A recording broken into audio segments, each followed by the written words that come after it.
Med denne video vil jeg prøve at introducere dig for drejebænken og navnlig fagord, som bruges på drejebænken. Man kan sige, at fagord er en vigtig ting, som du bør lære, da vi gerne vil lidt væk fra dingenoter og dimser, for at få et fælles sprog omkring drejebænkens funktioner. Dette billede viser alle fagudtryk ved drejebænken. I denne video vil vi tage særlig fokus på hovedspænden, penoldokken, og vi vil også se på, hvad stålholderens funktion har.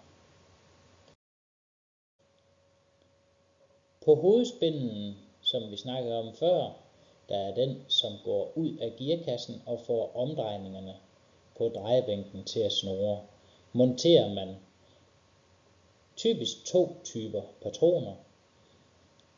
Den ene, som ses til venstre, er den mest almindelige og anvendelige, centerpatronen, som har 3 kløer.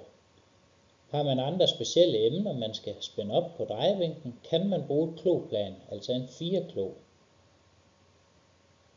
Så lige her skal du huske 2 fagudtryk, centerpatron og 4-klo eller kloplan.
Som opsamling her kan vi sige, at vi har været igennem nogle fagord, som du skal forsøge at huske.